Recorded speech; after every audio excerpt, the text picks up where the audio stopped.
26 декабр дар Тоҷикистон ва ҷаҳон чӣ мегузарад? Ман Шаҳлои Гулхоҷа бароятон дар 15 дақиқаи дигар хоҳам гуфт. Инҷо студияи марказии Радио Озодӣ аст ва сархати баъзе аз матолиби рӯз. таваҷҷӯҳ камтар шудааст. Пурсиши афкори умум нишон додааст, ки тарафдорони пайвастани Тоҷикистон ба Иттиҳодияи иқтисодии Авросиё коҳиш ёфт. зиндагии паси пардагӣ. ҷавоне ки писар ба дунё омад, орзу дорад баъди ҷарроҳии пластикӣ ба зиндагии хушбахтонаи занона даст ёбад. биниям ба худам хуш намеояд. қоматам мавзун аст. қаблан китфонам васеъ буд. ва тӯҳфаи соли нави баъди гузориши Радио Озодӣ, сокини бемори шаҳри Кӯлоб ҳамроҳи 3 фарзандаш бо мусоидати ҳукумати шаҳр соҳиби хона мешавад. як назарсанҷӣ нишон додааст, ки тарафдорони пайвастани Тоҷикистон ба узвияти Иттиҳодияи иқтисодии Авросиё, як созмони ба раҳбарии Русия, камтар шудааст. Назарсанҷӣ дар миёни 1000 шаҳрванди кишвар дар соли 2017 нишон додааст, ки ҳоло 69% тарафдори он ҳастанд, ки Тоҷикистон ба ин иттиҳодия ҳамроҳ шавад. 5 сол пеш 76% аҳолӣ гуфтанд, ки омодаанд ба тарафдории ҳамоиши кишвар ба Иттиҳодияи иқтисодии Авросиё рай диҳанд. Ба ин созмон Русия, Беларус, Қазоқистону Қирғизистон ва Арманистон шомил ҳастанд ва Тоҷикистон гуфтааст, ки ҳоло ба қарори қатъие дар бораи узвият дар ин созмон наомадааст. Назарсанҷиро як муассисаи таҳқиқотӣ анҷом додааст, ки аз тарафи Русия сармоягузорӣ мешавад. дар зимна мақомоти Қирғизистон мегӯянд, ки раиси ҷумҳур Сооронбой Ҷэйнбеков зимни мулоқот бо раҳбарони Қазоқистон ба мувофиқа расиданд, ки мушкилоти байни ду кишварро дар чорчӯби Иттиҳодияи иқтисодии Авросиё ҳал кунанд. Дар баёнияи расмии ҳукумат дар рӯзи 26 декабр омадааст, ки мувофиқа дар ин замина ҳангоми сафари Сооронбой Ҷэйнбеков ба шаҳри Остона ва рӯзи 25 декабр ҳосил шуд. дар ин рӯз Ҷэйнбеков бо Нурсултон Назарбоев, раиси ҷумҳури Қазоқистон, мулоқот кард. Раҳбарони ду ҳамсоя гуфтанд, ки омодаанд тирагиҳо дар равобитро рафъ кунанд. моҳи октябр муносибатҳои Қирғизистону Қазоқистон сард шуд, чун Алмусбек Отамбоев, раиси ҷумҳури Қазоқистонро ба дахолат дар ҷараёни интихоботи раёсати ҷумҳурии моҳи октябр муттаҳам кард. рӯ меорем ба мавзӯъҳои дигар. ҳукумати Гватемала дар як ҳаракати баҳсбарангез гуфт, ки сафораташ дар Исроилро ба Байтулмуқаддас мекӯчонад. аввали ин моҳ раиси ҷумҳури Амрико гуфт, ки Байтулмуқаддасро ба ҳайси пойтахти Исроил ба расмият мешиносад ва амр дод, ки омодагӣ ба куч додани сафорати Амрико аз Телавив ба Байтулмуқаддас шурӯъ шавад. Мумин Аҳмадӣ тафсилот дорад. гватемала бо пайравӣ ба Амрико кишвари дуввуме шуд, ки қасд дорад сафораташ дар Исроилро аз Телавив ба Байтулмуқаддас кӯчонад. дар ин бора Ҷимми Моралес, раис ҷумҳури Гватемала хабар дод. ин хабар мақомоти Исроилро хушҳол кард. исроил қарори ҳукумати Гватемала дар бораи интиқоли сафорат ба Байтулмуқаддасро истиқбол мекунад. ин як аломати муҳими рафоқат аст. кишваре ба мисли Гватемала солҳои тӯлонӣ дӯсти Исроил буд ва мавқеашро мушаххас нишон дод, ки Байтулмуқаддас пойтахти Исроил аст. аввали ҳамин моҳ Доналд Трамп, раис ҷумҳури Амрико, Байтулмуқаддасро ба ҳайси пойтахти Исроил ба расмият шинохт ва гуфт, ки сафорати Амрикоро ба он ҷо кӯч бидиҳанд. баъди ин дар саросари ховари миёна тазоҳурот оғоз шуд. ҳатто муттафиқони Амрико ба мисли Иттиҳодияи Аврупо ва НАТО қарори Трампро танқид карданд. рӯзи панҷшанбеи гузашта маҷмаи умумии созмони милал ба зидди эътирофи Байтулмуқаддас ба ҳайси пойтахти Исроил қатнома қабул кард. ба тарафдории санад 128 кишвар ба истиснои Исроилу Амрико ва Гватемалаву Гондурас ва 4 кишвари дигар рай доданд. бармегардем ба Тоҷикистон. ҳукумати шаҳри Кӯлоб хонаводаи Шукрия Шариповаи 49 соларо бо манзили зист таъмин мекунад.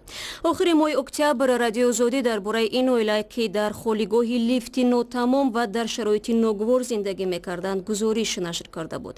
дар холигоҳи лифти нотамом, ки ҳаҷмаш тахминан 3 ба 4 метр аст, барои худ хона карданд. инҷо ҳам ҷои хоб аст, ҳам макони ғизопазӣ. ҳатто қисмате аз онро ба ҳоҷатхонаву ҳамом табдил доданд. Шукрия зимни суҳбат бо Радио Озодӣ чунин гуфта буд.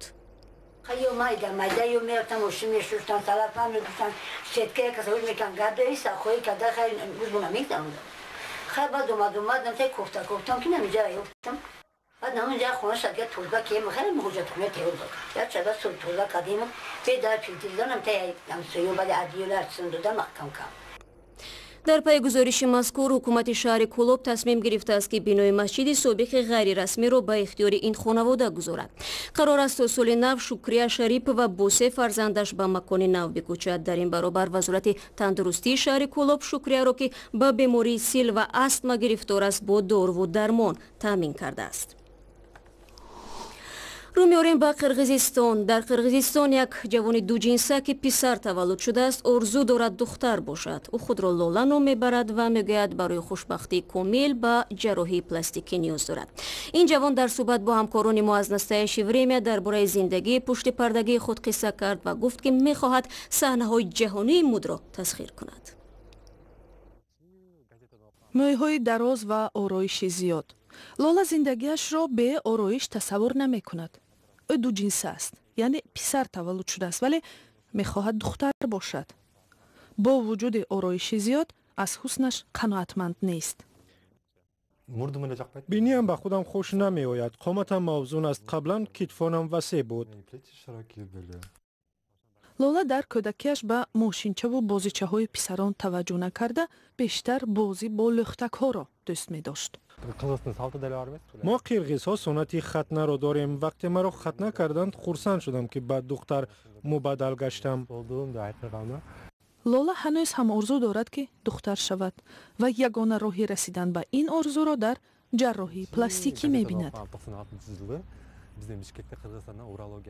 соли 1996 хондам ки табибони мо як хунсиро ҷарроҳӣ карданд. ҳамон вақт орзу кардам агар пул ёфтам ҷарроҳӣ мекунам. баъдам барои бемории гурдаҳоям бистарӣ шудам. вақте шифохона будам дар бораи ҳамин фикр мекардам. бо табиб гуфтугӯ кардам ва мӯйҳоямро баъд аз он сар додам.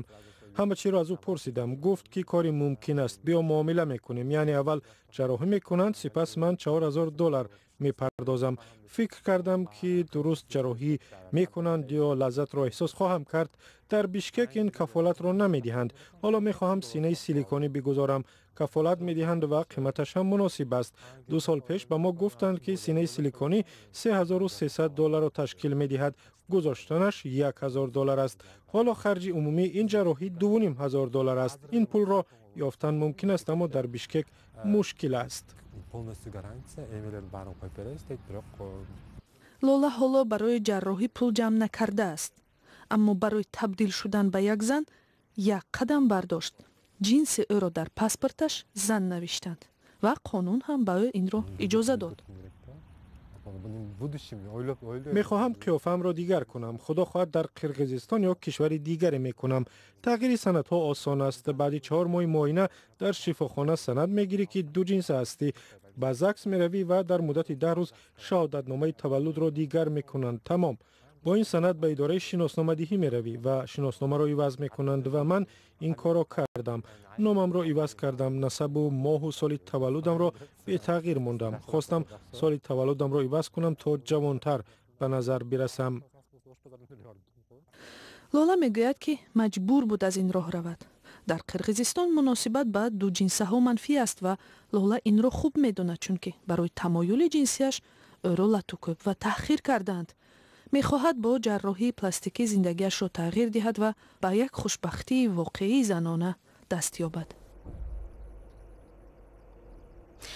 барномаро бо гузоришҳо аз Тоҷикистон идома медиҳем. Президенти Тоҷикистон ҳафтаи гузашта дар паёмаш ба парлумон ва мардум соли ояндаро соли рушди ҳунарҳои мардумӣ эълон кард. ӯ дастур дод ки аз тобистони оянда фурӯши тамоми маҳсулоте ки ҳунармандони мардумӣ дар хона омода мекунанд аз пардохти андоз озод шаванд.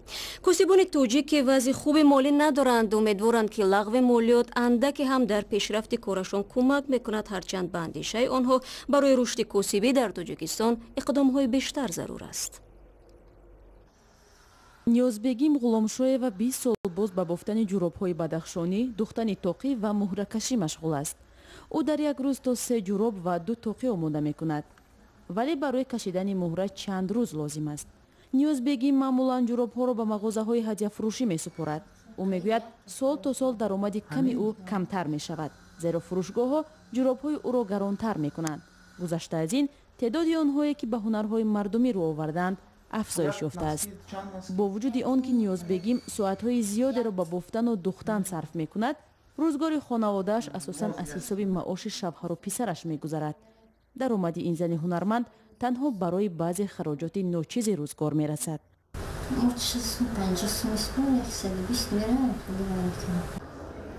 дар тоҷикистон садҳо нафар косибӣ мекунанд. маъмулан ҳунари заргариву кулолгарӣ ва сохтани созҳои мусиқӣ аз насл ба насл мегузарад. барои ин ҳунармандон намоишгоҳҳо ва фурӯшгоҳҳои тӯҳфаҳо танҳо як василаи даромад аст. муштариёни аслии маҳсулоти онҳо сайёҳон ва кормандони созмонҳои хориҷиянд. косибон мегӯянд теъдоди харидорон то рафт кам мешавад ва барои ҳамин даромади онҳо низ зиёд нест. иттиҳодияи косибон ки бояд дар харидани ашёи хом, фароҳам кардани бино ва пайдо кардани бозор мусоидат намояд, зоҳиран дасти кӯтоҳ дорад. мо фақат дар мисоле агар гӯем ки коркарди сафол керамика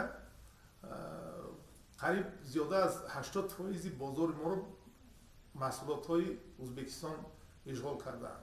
ҳунармандони хеле хуб дорем мо, лекин шароити тайёр кардани ҳамин маҳсулотҳоро надоранд. эмомалӣ раҳмон, президенти Тоҷикистон, пешниҳод кард ки соли оянда косибон аз пардохти молиёт озод карда шаванд ва аз ҳисоби фонди давлатӣ ба онҳо маблағ бидиҳанд. аммо косибон мегӯянд барои рушди ин бахш барномаи вижаи давлатӣ зарур аст. ҳоло косибони Тоҷикистон бо ҳамтоёнашон аз Ӯзбекистону Қирғизистон рақобат карда наметавонанд. дар ин кишварҳо ҳунарҳои мардумӣ аз сӯи ҳукумат пуштибонӣ меёбад ва маҳсулоти онҳоро ба маротиб арзонтар мекунад.